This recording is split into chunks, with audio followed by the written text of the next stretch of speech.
পেলাম স্বাধীন করে, নেই স্বাধীনের স্বাদ, সব জায়গাতে রাখা আছে গরিব মারার ফাঁদ।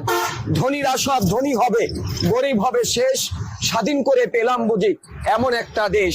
হাড় ভাঙ্গা পরিশ্রমে গরিব ঝরায় ঘাম, রাজা আছে মহাসুখে প্রজা পায় না দাম।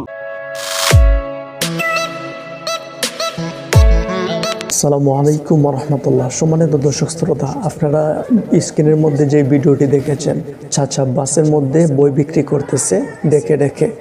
চাচার এই ভিডিওটি মুহূর্তেই সোশ্যাল মিডিয়াতে প্রচুর পরিমাণের ভাইরাল হয়েছে। বিশ্বাস করেন, চাচার এই ভিডিওটি দেখে আমি অবাক হয়ে গেছি।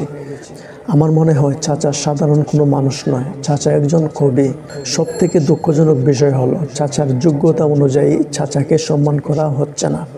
যাই হোক, চলুন আপনাদেরকে সাথে নিয়ে চাচার কবিতাগুলো শুনে আসি। আসসালামু আলাইকুম ওয়া রাহমাতুল্লাহ। উপস্থিত প্রিয় সম্মানিত সুধী, ব্যস্ততম আজব শহর, নাম হলো এর ঢাকা। ভালো লাগে না নগর জীবন, নাই কোথাও ফাঁকা। আসছে মানুষ, বাড়ছে মানুষ, উঠছে পাকা বাড়ি, অসহ্য যন্ত্রণা, জ্যামে আটকা গাড়ি। বৃষ্টি হলে জলাবদ্র, রৌদ্র হলে গরম, সাবধানে থাকবে নগরবাসী, কথাটা রাখবে স্মরণ। প্রিয় সম্মানিত সুধী, কবিতাটি আবৃত্তি করতেছিলাম এই বইয়ের 24 নম্বর কবিতার কিছু অংশ আবৃত্তি করেছি। এই আমি ঘন্টার পর ঘন্টা একই স্থানে বসে থাকি 3 ঘন্টা, গাড়ির চাকা আর ঘোরে না। মনের দুঃখে কষ্টে ওখানেই বসে বসে লিখেছিলাম কবিতা। প্রিয় শহর ঢাকা, ঢাকার যে বাস্তব চিত্র সেটাই আমার লেখার মাঝে তুলে আনার চেষ্টা করেছি।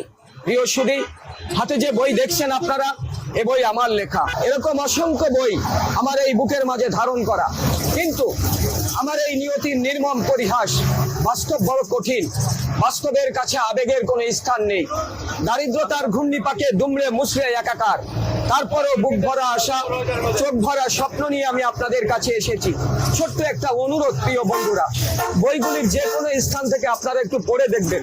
পড়ার পরে যদি আপনাদের পছন্দ হয়, মনে যদি চায়, একটি অথবা দুটি বই নিয়ে আমাকে একটু সহযোগিতার হাত বাড়াবেন। পছন্দ না হলে বন্ধু আপনারা কেউ নিবেন না। আমার এই লেখালেখির অর্থ দিয়ে সমাজের ঝরে যাওয়া হতো দরিদ্র এতিম বাচ্চা যারা রাস্তায় পড়ে থাকে অনাদরে, আমি তাদের জন্য একটা শিক্ষা প্রতিষ্ঠান করে এই পৃথিবীকে আমার বিদায় সালাম জানাতে চাই। তাই বন্ধু, আমি একজন কবি হয়ে এভাবে নিজেকে রাজপথে বিলিয়ে দিয়েছি। বইটির নাম দিয়েছি কি আর পেলাম স্বাধীন করে। বইটির মাঝে 56টি কবিতা আছে। আমি আপনাদের জন্য একটি কবিতা আবৃত্তি করব। এই বইয়ের প্রথম কবিতা, যে কবিতার নামে বইটির নামকরণ করেছি। এই বইটির নাম দিয়েছি আর কত কাঁদাবে। প্রিয় বন্ধুরা, কি আর পেলাম স্বাধীন করে, নেই স্বাধীনের স্বাদ, সব জায়গাতে রাখা আছে গরিব মারার ফাঁদ। ধনীরা সব ধনী হবে, গরিব হবে শেষ, স্বাধীন করে পেলাম বুঝি এমন একটা দেশ।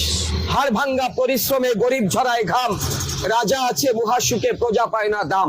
ভাবতে গেলে অবাক লাগে, হায়রে স্বাধীনতা, এমন স্বাধীন পেলাম আমরা, কেউ শোনে না কথা। দুর্নীতি আজ এত চাঙ্গা, পঙ্গু হয় দেশ, দেশের টাকা বিদেশ নিয়ে দেশ করছে শেষ। দেখছে কিন্তু সব লোকে, বলছে না কেউ কথা। আমরা কি চেয়েছিলাম এমন স্বাধীনতা। প্রিয় সম্মানিত সুধী, বইগুলো আপনাদের নিবার জন্য নয়, অনুরোধ করছি বইগুলো একটু পড়ে দেখবেন। পড়ার পরে যদি ভালো লাগে, মন চায়, তাহলে আমাকে একটা জিনিস লক্ষ্য করেছেন, চাচা কিন্তু এইগুলা যে বই বিক্রি করতেছে নিজের জন্য না, চাচা বইগুলা বিক্রি করতেছে ছোট্ট একটি স্বপ্ন নিয়ে।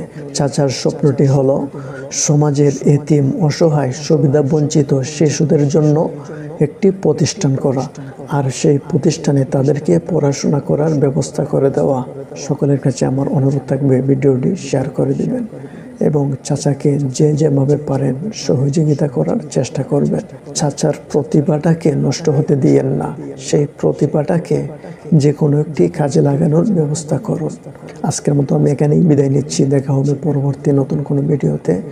এই পর্যন্ত ভালো থাকেন, সুস্থ থাকেন। আল্লাহ হাফেজ।